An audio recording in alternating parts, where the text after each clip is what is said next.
Posso falar eu? Já fiz uma asneira. Tinha marcado uma coisa gira. Ora, deixa-me cá ver.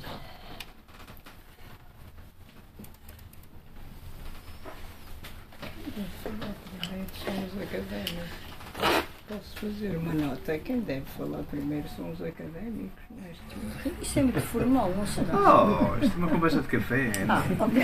Só falta o café. Mas também todo meu amigo, não é? Então é assim, eu vou dizer. Eu gostei muito. Académica honoris causa. Académica honoris causa. Eu sou contra as missas. Digo desde já e digo em todo lado. Eu detesto missas, detesto secas académicas, não aguento. Mas tens de aguentar. E às vezes tenho de ter académicos ao meu lado, mas custa-me. Por isso é que eu quero já despachar O António tem já de fugir. o meu sítio. Ora, Falta o é café, mas vai haver um pôr de poças depois ao fim. Gostei muito deste livro da minha amiga Maria Boquique, há séculos, há muitos anos que nos conhecemos. Aliás, não é por acaso que estamos aqui os três. Estamos aqui os três porque conhecemos-nos na Fundação Eugênio de Andrade, na Foz. Claro que eu conheço o Eugênio desde 1976. O António, não sei se por essa altura, se depois. Mas estava cá, estava em Paris, ok, pronto. Mas éramos amigos, eu e a Isabel de Sá, amigos assíduos da casa do Eugênio, a lanchar, ele a vir ao nosso estúdio perto da Faculdade de Belas Artes, etc. Mas depois, quando ele se mudou para a Foz, para o Passeio Alegre, conhecemos a Maria e a partir daí também a razão de estarmos aqui os três, porque o Eugênio uniu-nos a todos. Gostei muito deste livro da Maria, li-o todo com muita atenção, tenho sublinhado várias coisas, porque eu gosto de sublinhar aquilo que me agrada, porque encontrei aqui o Eugênio e gostei de encontrar aqui o Eugênio. E então, vou ler este bocadinho que eu acho muito interessante. Este bocadinho é muito interessante, porque este bocadinho ele também descodifica um pouco aquilo que é o Eugênio. A Maria, além de muita coisa, de estudos de literatura contemporânea portuguesa, patati patatá, também é estudiosa de Camões, etc, etc. Pronto, então ela faz uma relação entre Camões e Eugênio de Andrade que eu achei muito interessante. Ela diz assim: Camões deixou um legado poético marcado pela expressão do amor.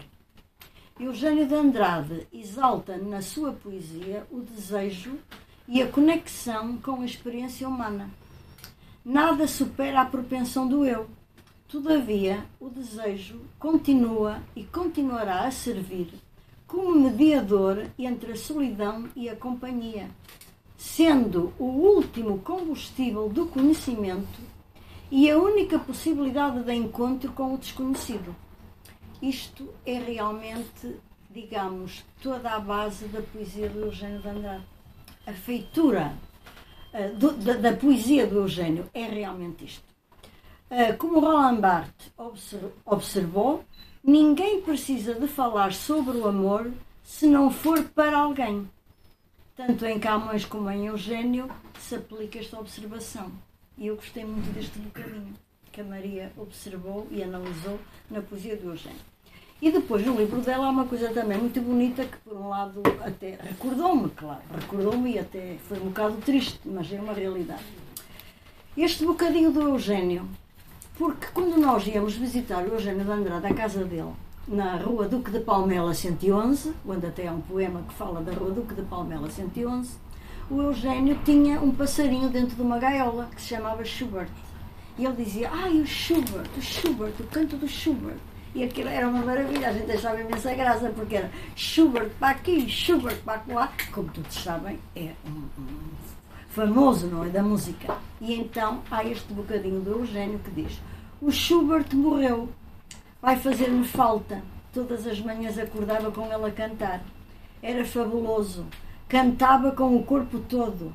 Assim devia ser o poeta, pensava eu às vezes, farto de tanto discurso onde o espírito assomava.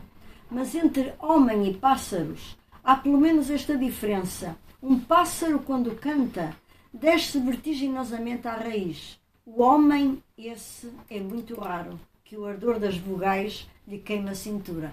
Acho isto muito bonito, porque este Schubert era o passarinho que estava na gaiola em casa do Eugênio de Andrade.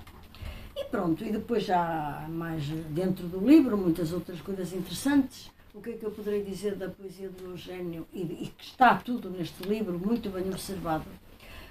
O Eugênio era realmente de uma origem muito simples. E o que é que acontecia na casa dele? Que sempre aconteceu, tanto na casa de Duque de Palmela, 111, que é por, mais ou menos uma das transversais por detrás da Faculdade de Belas Artes, como na casa da Foz, no Passeio Alegre. Ele conseguia, na casa dele, transportar elementos que lhe lembravam sempre a infância. O que é que nós encontrávamos sempre na casa do Eugênio de Andrade? Porque é disto que eu vos posso falar. É da ligação que tive com o Eugênio e daquilo que eu observava como pintora. O Eugênio nunca foi de ter uma casa muito chique, muito faustosa, muito cheia de dourados nem de prateados. Era sempre uma mesa redonda com uma toalhinha daquelas tipo bordadas de Viana do Castelo. Era uma taça grande com romãs, com fruta, com maçãs. Portanto, nas jarras não havia rosas, nem havia nada dessas coisas, havia umas tirinhas de milho, de trigo. Portanto, estão a ver as coisas da terra. Havia muito os elementos da terra, elementos rurais, elementos de uma ruralidade que se encontrava sempre em casa do Eugênio. E eu achava isso muito bonito, muito poético. E a poesia do Eugênio tinha esta característica que eu acho absolutamente extraordinária e que não existe na poesia, digamos que não há assim muitos epígonos ou continuadores ou seguidores da poesia do Eugênio, porque a poesia do Eugênio tem a característica de ser quase reduzida a um haiku. Ela é tão simples, e esta simplicidade não é fácil. Esta simplicidade é extremamente difícil. É aquela simplicidade que no caso do Eugênio, ele era capaz de andar um mês atrás de uma vírgula, atrás de uma sílaba, atrás da palavra mais correta, que mais comunicava a metáfora que ele queria.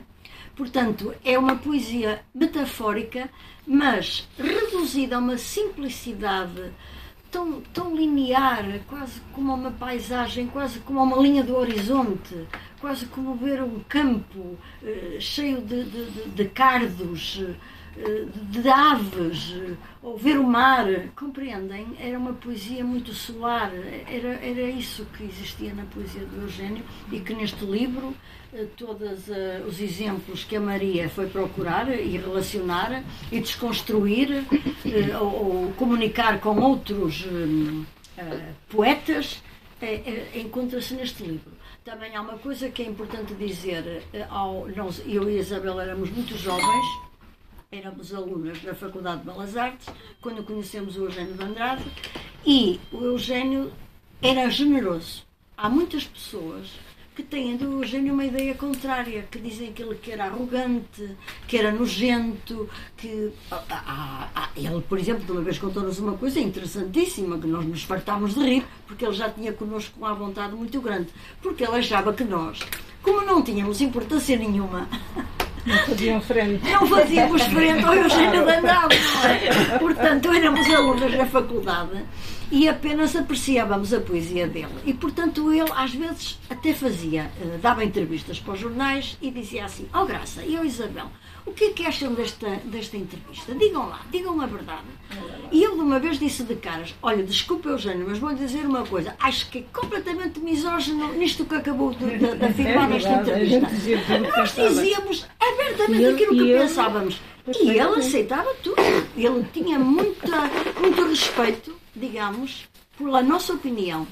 E outra coisa, para terminar, que era muito interessante nele, por isso é que eu digo que ele era generoso, porque como ele via que nós éramos jovens, tínhamos 20 e tal anos, e estávamos muito ávidas de querer saber de livros, porque isto era, 1977, foi no pós-25 de Abril, ainda era tudo um atraso total aqui em Portugal, como é óbvio.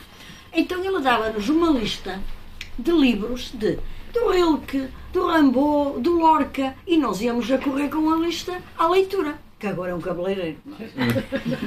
Íamos ter com o Fernando Fernandes, que era um dos sócios da leitura, e depois levávamos a lista de montes de livros que o Eugênio nos tinha indicado para procurarmos na leitura.